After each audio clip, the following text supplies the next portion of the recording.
এখানে আছে ডিম, কাঁচামরিচ বাটা, রসুন বাটা, আদা বাটা, শুকনো মরিচের গুঁড়া, গোলমরিচের গুঁড়া, আর দিলাম সয়া সস।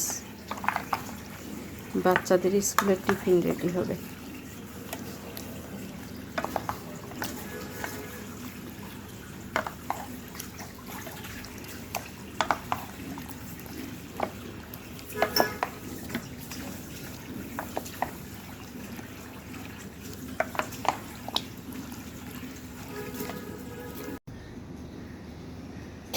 দিয়ে দিলাম হাফ কাপেরও কম চালের গুঁড়া। বেসনটা দিব পরে।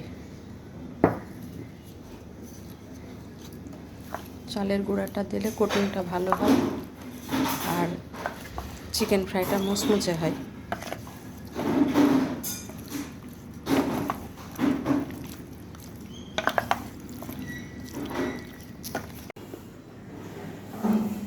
দিয়ে দিলাম বেসন। চালের গুঁড়ির পরিমাণ সমান, হাফ কাপেরও কম।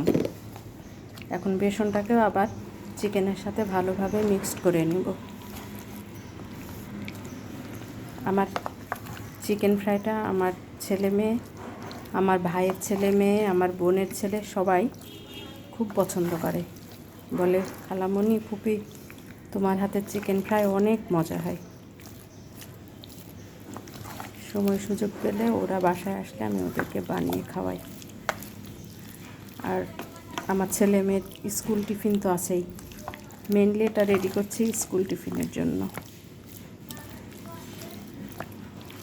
ম্যারিনেট করা হয়ে গেলে বক্সে ভরে ডিপ ফ্রিজে রেখে দেব। ব্যাস, আমার চিকেন ফ্রাই ম্যারিনেশন কমপ্লিট। এখন আমি এটা বক্সে ভরে ডিপ ফ্রিজে রেখে দেব। যখন যখন টিফিন দিব তখন তখন বের করে নিব, নিয়ে ফ্রাই করে দিয়ে দেব।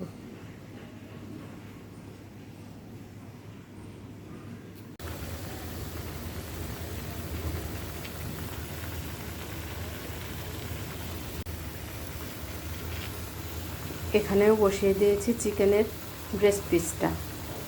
1 পিস বুকের মাংস ছোট ছোট পিস পিস করে, একটু আদা বাটা, একটু রসুন বাটা, একটু গোলমরিচের গুঁড়া, একটু লবণ দিয়ে সিদ্ধ বসিয়ে দিয়েছি। এটা দিয়ে হবে চিকেন স্যান্ডউইচ। এটাও স্কুলের একটা টিফিন হবে।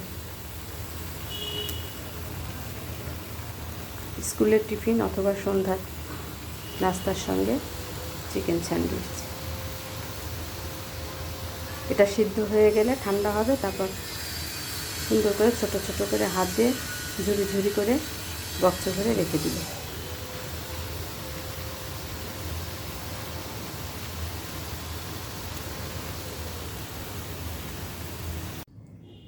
এই যে স্যান্ডউইচের চিকেনটা সিদ্ধ হয়ে গেছে। আমি এভাবে এটাকে ঝুরি ঝুরি করে বক্সে ভরে রেখে দেব। তারপরে যখন স্যান্ডউইচ বানাবো এর সাথে মেয়োনিজ, সস, বার্গার সস, একটু টমেটো সস, একটু গোলমরিচের গুঁড়ো দিয়ে মাখিয়ে স্যান্ডউইচ বানিয়ে দেব।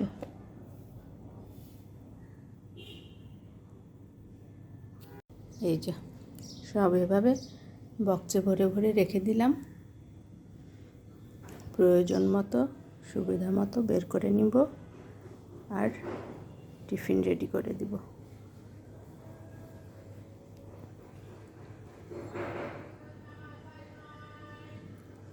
এভাবে করে রাখলে অনেকটা সময়ও বাঁচে, পরিশ্রমও কম হয়, প্রতিদিনের ঝামেলার হাত থেকেও বাঁচা যায়।